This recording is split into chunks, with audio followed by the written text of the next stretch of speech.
kuvuga ku murimo utoroshye ukorwa n'umubyeyi w'umugore mu rugendo rw'amezi 9 amara mu ruhinja mu nda ye byorohera buri wese, nyamara iyo urebye usanga ibyo bahura nabyo mbere na nyuma yo kubyara bikomeye kurusha uko tubitekereza. Mu biganiro byashize twagarutse ku buzima n'imyitwarire y'umubyeyi utwite, yaba ku byo agomba kwirinda kurya n'ibyo yemerewe kurya kugira ngo wowe ubwe n'umwana atwite bagire ubuzima bwiza. Ibyo biganiro ushobora kubikurikira wifashishije link ziri mu busobanuro bw'iyi video ahazwi nka video description. Mu kiganiro cy'uyu munsi twaguteguriye zimwe mu mpinduka zitangaje ziba ku mubiri w'umubyeyi w'umugore akimara kubyara ugakomeza ukageza ku myaka 2 nyuma yo kubyara. Iyi ni Ingando online muteze amatwi, kandi mbahaye ikaze mwebwe mudukurikiye ari bwo bwa mbere, namwe musanzwe mudukurikira mwarakoze subscribe, namwe mutarayikora ariko mukaba mukunda ibiganiro tubagezaho. Ikaze muri iki kiganiro. Umubiri w'umubyeyi muri rusange ugaragaza impinduka nyinshi kuva gisama kugeza abyaye. Izi mpinduka rero zikaba zinisubiramo nyuma yo kubyara, aho umubiri uba ushaka gusubirana imiterere wahoranye, ariko si ibintu bihita biba ku kanya.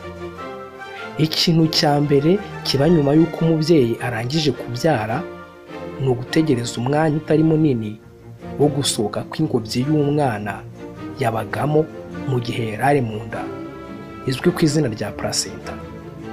Iyi ngobyi bamwe bayita inda ya nyuma, ikaba izwi ku izina rya placenta mu rurimi rw'amahanga. Nyuma y'uko iyi ngobyi y'umwana imaze gusohoka, umubyeyi akomeza kuva amaraso mu gitsina agenda agabanuka buhoro buhoro kugeza aho akamiye akarekeraho gutonyanga.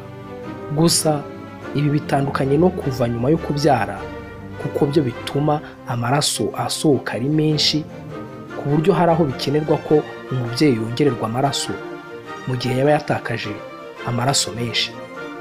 Iyi ni ingingo imwe mu zindi nyinshi zigenderwaho mu kuba ababyeyi batwite bakangurirwa kugana ku ivuriro bakimenya ko basamye kugira ngo basuzumwe ibintu by'ibanze bitandukanye. Bimwe mu by'abaganga basuzuma umugore utwite ni ubwoko bw'amaraso afite. Iyo barangije kubusuzuma babyandika ku ifishi y'umubyeyi ndetse no mu bitabo byabugenewe kugira ngo igihe cyo kubyara nikigera, biramutse bibaye ngombwa ko umubyeyi yakongererwa amaraso, bizahite byoroha kandi byihute kumenya ubwoko bw'amaraso ari buhabwe. Mu buryo busanzwe twavuze ko umubyeyi ukimara kubyara akomeza kuzana amaraso make make agenda agabanuka uko iminsi igenda ishira. Aya maraso agenda ashira akajya agenda noneho aza ameze nk'utuntu tw'utubumbe duto duto, cyane cyane nko mu gihe cyo kwihagarika. Nibura ibi bishira hagati y'ibyumweru 2 n'ibyumweru 3 nyuma yo kubyara. Gusa muri ibi byumweru ntabwo bivuze ko umugore aba akize neza ku buryo yakwemererwa kongera kubonana n'umugabo mu gikorwa cy'imibonano mpuzabitsina. Abahanga mu by'ubuvuzi bavuga ko bitewe n'imiterere ya buri muntu, nibura hagati y'amezi 2 n'amezi 3 nyuma yo kubyara aribwo umugore yakongera gukora imibonano mpuzabitsina, kuko byibuze aribwo aba amaze gukira neza, kuko igitsina cye kiba kimaze kongera gusubirana isura nk'iya mbere. Ikindi kintu gikomeye kiba nyuma yo kubyara ni ukugabanuka k'ububobere bwo mu gitsina bufasha mu gutuma igikorwa cyo gutera akabariro kirushaho kugenda neza. Nibyo koko nyuma y'uko umugore wari utwite abyaye, habaho kugabanuka k'ububobere buza mu gihe cy'imibonano y'abashakanye. Ibi bigirwamo uruhare rukomeye cyane n'isimburana ry'imisemburo inyuranye umubiri w'umugore wabyaye uvubura, ariko cyane cyane twavuga nk'umusemburo wa prolactine n'uwa estrogene. Mu gihe umubyeyi agitwite, umubiri we utangira gukora no kuvubura umusemburo wa prolactine ugira uruhare rukomeye cyane mu ikorwa ry'amashereka umwana aba azakenera mu rugendo rw'imyaka 2 ibarwa uhereye kuva akivuka kugeza agejeje kuri iyo myaka 2. Mu rundi ruhande, ingobyi cyangwa placenta umwana aba arimo akiri mu nda nayo iba irimo irakora kandi ikanasohora umusemburo wa estrogene ndetse n'undi musemburo witwa progesterone. Iyi misemburo yombi, uwa estrogene n'uwa progesterone, ituma uyu musemburo ugira uruhare mu ikorwa ry'amashereka udakorwa ku bwinshi. Ariko iyo umubyeyi amaze kubyara, umusemburo wa progesterone na estrogene uragabanuka, maze umusemburo wa prolactine ufasha mu ikorwa ry'amashereka ukazamuka ndetse ukiyongera ku bwinshi. Mu byumvikana, umusemburo wa estrogene uri mu misemburo iza ku isonga mu gutuma umugore cyangwa umukobwa agira ububobere buhagije mu gihe cyo gutera akabariro. Niba rero ugabanutse kubera ko umugore arimo konsa, ingaruka zizaba ko n'ububobere yari afite bugabanuka ku kigero runaka.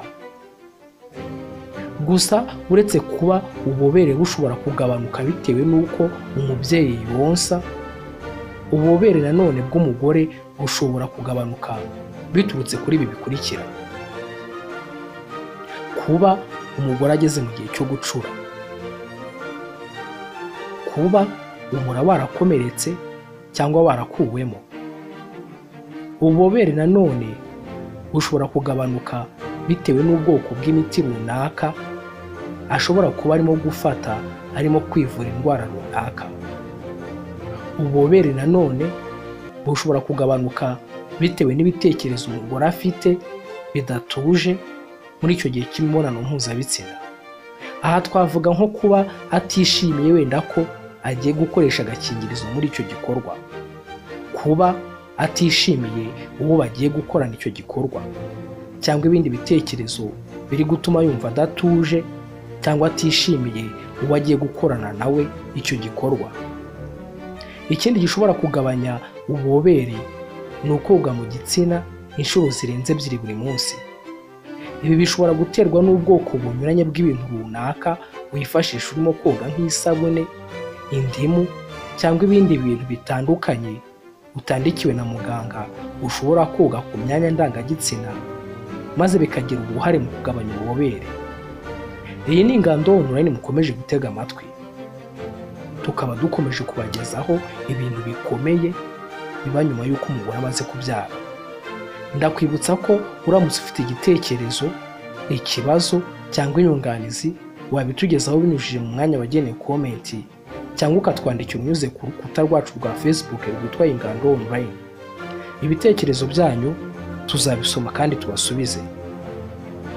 Ikindi kintu gikomeye kiba nyuma y'uko umugore amaze kubyara ni uko ibihe bye byo kujya mu mihango bihindagurika ku buryo bugaragara. Mbere y'uko umugore cyangwa umukobwa atwita, aba asanzwe ajya mu mihango nk'uko bisanzwe ku minsi ye yagenwe. Iyo rero umuntu akimara gusama, imihango irahagarara ntiyongere kugaragara. Nyuma yo kubyara nabwo imihango ntabwo ihita iza ako kanya cyangwa ize nyuma y'ukwezi kumwe cyangwa nyuma y'amezi 2, bitewe n'imiterere ya buri wese iba itandukanye n'iy'undi. Nyuma yo kubyara hari abamara amezi kuri hagati y'5 n'amezi 7 batarabona imihango cyangwa bakayijyamo inshuro nkeya zishoboka. Gusa kuba imihango itaza ntibivuze ko umugore wamaze kubyara aramutse atitonze atasama. Niyo mpamvu umubyeyi ugitwite mu gihe agitwite ashishikarizwa gutangira gutekereza no kwitegura no kwihitiramo uburyo bumunogeye bwo kuboneza urubyaro azakoresha akimara kubyara. Ibi bintu by'ihindagurika ry'ibihe byo kujya mu mihango nabyo biterwa n'imisemburo twavuze haraguru. Uramutse utabyibuka neza, waza gusubira inyuma iki kiganiro ukongera ukacyumva abo utasobanukiwe kugira ngo urusheho gusobanukirwa. Ubuzima bw'umubyeyi ukimara kubyara buba buhishe amabanga menshi. ari nayo mpamvu niba hari ibindi bintu wibaza udasobanukiwe cyangwa ufitiye amatsiko, twakugira inama yo kugana ku kigo nderabuzima cyangwa ahandi hantu hatangirwa serivisi z'ubuzima zizewe, ugasobanuza neza ibindi bintu bibaza byose muri serivisi zibishinzwe. Iyi ni Ingando Online mwari muteze amatwi. Gira uruhare muri iki kiganiro uduha ibitekerezo n'inyunganizi. Ntiwibagirwe gukora subscribe no kutugaragariza ko wakira iki kiganiro ukora like niba wagikunze, cyangwa utugaragariza ukundi ubyumva. Uramutse ufite igitekerezo cyangwa inyunganizi wifuza kutugezaho, watwandikira unyuze kuri page yacu ya Facebook yitwa Ingando Online, cyangwa igitekerezo cyawe ukakinyuza mu mwanya wagenewe comment. Mu butumwa bwawe tuzabusoma kandi tugusubize. Mwakoze kudukurikira, mugira amahoro y'Imana.